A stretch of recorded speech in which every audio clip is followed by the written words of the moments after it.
Tak perlu diragukan bahwa arsip organisasi SCP dipenuhi dengan beberapa monster menakutkan. Bahkan makhluk paling mematikan pun secara teori bisa dikalahkan atau setidaknya dihindari. Bagaimanapun, mereka hanyalah daging dan darah atau dalam beberapa kasus logam atau beton. Tapi bagaimana jika realitas seperti yang kamu tahu suatu hari hancur? Atau lebih buruk lagi, kamu dibawa ke realitas yang begitu menakutkan dan asing bagi kita sendiri sehingga kematian tampak seperti satu-satunya jalan keluar, tapi kamu bahkan tidak bisa melakukannya pada dirimu sendiri. Ini membawa kita ke topik hari ini, realitas alternatif yang menakutkan dari SCP-3001. Organisasi tidak asing dengan dimensi alternatif yang aneh, tapi apa yang dialami oleh peneliti utama bernama Dr. Robert Scranton di lokasi 120 adalah mimpi buruk yang benar-benar unik. Dikelola bersama oleh istrinya Dr. Anna Lang, lokasi 120 adalah fasilitas yang sebagian besar dirancang untuk penelitian SCP dengan kemampuan mengubah realitas yang berbahaya untuk mengurangi kelolosan tahanan di masa depan. Pengacau realitas adalah beberapa dari SCP yang lebih membingungkan dan berbahaya, dari dimensi saku ciptaan SCP-106 ke SCP penciptaan Dr. Wondertainment dan segala sesuatu di antaranya. Tujuan Scranton dan Lang untuk studi lebih lanjut untuk entitas seperti itu adalah sesuatu yang mengagumkan, sholat terlalu ambisius. Dan pada tanggal 2 Januari tahun 2000, selama pengujian teknologi baru yang diciptakan oleh pasangan hebat di organisasi, bencana akhirnya melanda. Scranton dan Lang telah menjadi otak di balik salah satu alat organisasi yang paling berharga dalam perang melawan SCP, jangkar realitas Scranton. Tindak lanjutannya adalah Lang Scranton Stabilizer atau LSS, kemungkinan akan menjadi varian yang lebih maju dari penemuan mereka sebelumnya dan seharusnya menjadi sukses besar bagi tim, tapi sesuatu tidak terjadi sesuai perkiraan. Dr. Scranton dan beberapa peneliti lain berkumpul di lab realitas A untuk melakukan tes rutin pada prototipe LSS. Sementara teknisi lain menjalankan tes diagnostik, Scranton berdiri di panel kontrol. Lampu merah berkedip di atas konsol mengonfirmasi bahwa semuanya berjalan sesuai rencana. Tapi seperti yang akan dikatakan oleh siapapun yang menjadi korban salah satu dari banyak anomali organisasi, hanya karena kamu telah melakukan semuanya dengan benar tidak berarti kamu aman. Scranton mulai mengoperasikan mesin, tidak mengetahui bahwa ada sesuatu yang menggelegar ke arahnya dari bawah. Tanpa peringatan, ledakan aktivitas seismik yang tiba-tiba dan tak terduga mengguncang seluruh pangkalan. Para peneliti meraih apapun yang paling dekat saat dunia berguncang di sekitar mereka. Dalam kepanikannya, Dr. Scranton berpegangan pada panel kontrol LSS saat ledakan seismik membakar sirkuit dan membuatnya kelebihan kapasitas. Ada ledakan cahaya yang luar biasa dan menyilaukan, dan ketika gelegar berhenti, tidak hanya dokter itu pergi, dia juga telah terhapus dari realitas seperti yang kita ketahui.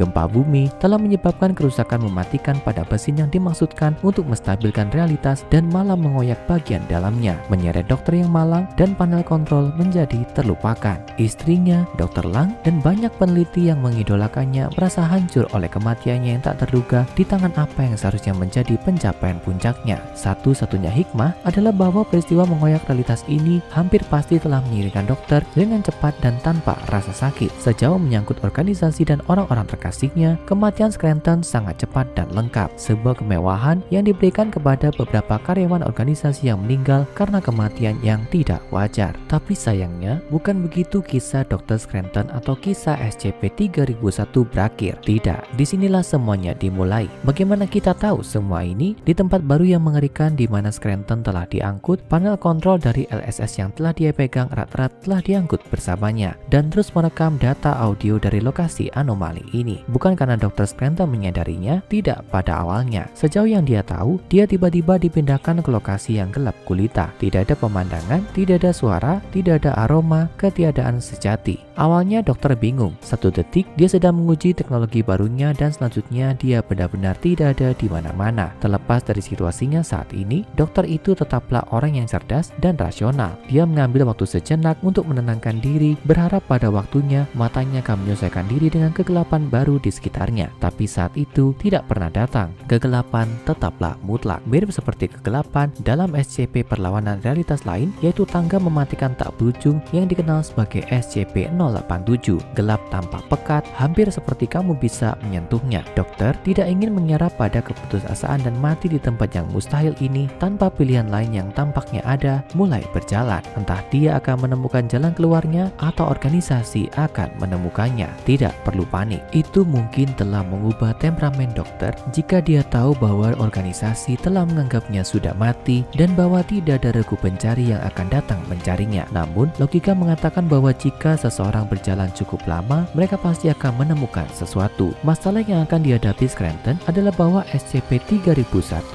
tidak berjalan oleh logika konvensional apapun. Dia berjalan, dan berjalan, tapi tampaknya tidak mendekat atau menjauh dari apapun. Tapi, bagaimana dia bisa tahu? Lagi pula, dalam kegelapan total, tidak ada tanda-tanda untuk membantu navigasi. Dokter berjalan, mondar-mandir, dan berteriak selama berhari-hari, tapi tidak ada kemajuan. Dia sendirian di dunia yang kosong. Dia tidak punya pilihan, jadi dia terus berjalan, dan berjalan selama 11 hari. Selama waktu itu, dia merasakan rasa lapar dan hausnya tumbuh. Dia kesakitan luar biasa dari campuran kelaparan dan dehidrasi, tapi kematian tampaknya tidak datang untuknya. Dia harus mempelajari peraturan di tempat baru ini dengan cara yang sulit, dan Dr. Scranton menyadari bahwa kematian di tempat ini mungkin bukan hasil yang paling buruk. Dia mondar-mandir dan mengulangi fakta untuk dirinya sendiri, berharap untuk menenangkan diri pada saat itu dan menghindari kepanikan yang bisa dengan mudah terjadi. Nama Robert Scranton, umur 39, ulang tahun 19 September 1961, warna favorit biru, lagu favorit Hidup Dalam Doa, istri Anna. Sedikit demi sedikit, kata-kata itu sepertinya berubah menjadi omong kosong di mulutnya saat teror itu tumbuh. Saat dia merasa seperti akan kehilangan akal sehatnya, dia menyadari sesuatu, sebuah oasis kecil di kegelapan tak berujung SCP-3001. Lampu merah menyala dari panel kontrol LSS. Dari mana asalnya dan bagaimana itu masih merekam? Dokter itu tidak tahu, tapi dia bersyukur atas segala jenis keakraban dalam kegelapan aneh di sekitarnya. Mungkin LSS bisa menjadi kunci untuk menyelamatkannya atau setidaknya mencari tahu apa yang sebenarnya terjadi di sini. Apapun masalahnya, tidak dapat disangkal bahwa memiliki panel di sini lebih baik daripada tidak sama sekali. Setidaknya ketika ditemukan, jika ditemukan, maka orang akan tahu apa yang terjadi padanya. Saat hari-hari berlalu dan dia terus bertahan secara misterius, Dr. Scranton menyimpulkan bahwa seseorang tidak membutuhkan makanan atau air untuk bertahan hidup di SCP-3001. Lokasi ini memiliki efek anomali pada penghuninya. Ketika hari-hari berlalu dan berubah menjadi minggu-minggu pengembaraan dalam kegelapan, Dr. Scranton selanjutnya menyimpulkan bahwa dia tidak lagi berada di dimensi rumahnya. Ini adalah dimensi saku yang sepenuhnya terpisah seperti yang dimiliki oleh SCP-106,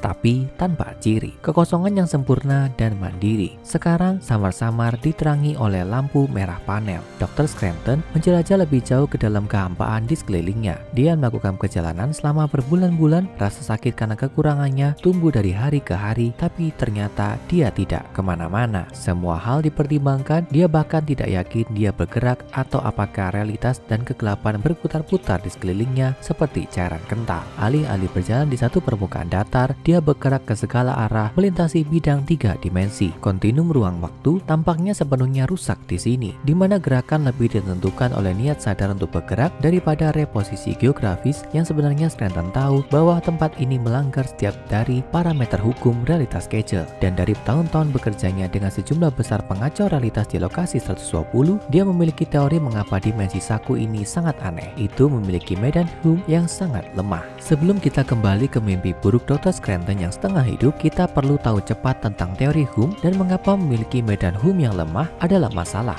Hume adalah unit pengukuran untuk kekuatan dan jumlah realitas di lokasi atau makhluk tertentu. Di area dengan medan Hume yang sangat rendah dibandingkan dengan dunia kita seperti SCP-3001, pelanggaran alam semesta dan insiden anomali meningkat secara signifikan. Pada saat ia terjebak di sana, SCP-3001 memiliki jumlah Hume terendah di lingkungan manapun yang tercatat, menjadikannya zona anomali yang fenomenal. Karena alasan inilah, kelaparan dan dehidrasi tidak pernah menguasainya meskipun membuatnya sangat kesakitan, dan yang terburuk sejauh ini belum datang. Dr. Scranton tidak terjebak dalam dimensi ini selama berminggu-minggu atau bahkan berbulan-bulan. Dia terjebak dalam kegelapan selama bertahun-tahun, dan itu membuat mimpi buruk pada tubuh dan pikirannya. Lampu merah kecil yang berkedip di panel kontrol LSS-nya menjadi satu-satunya teman, dan seiring berjalannya waktu, dia akan bicara dengan satu-satunya sumber penerangannya. Dia tahu bahwa hari-harinya telah ditentukan jika dia tidak melarikan diri dari dimensi dalam waktu sekitar 3 tahun. Medan Hume akan menyebar lebih jauh dan dia akan dibiarkan dalam keadaan yang benar benar-benar mengerikan.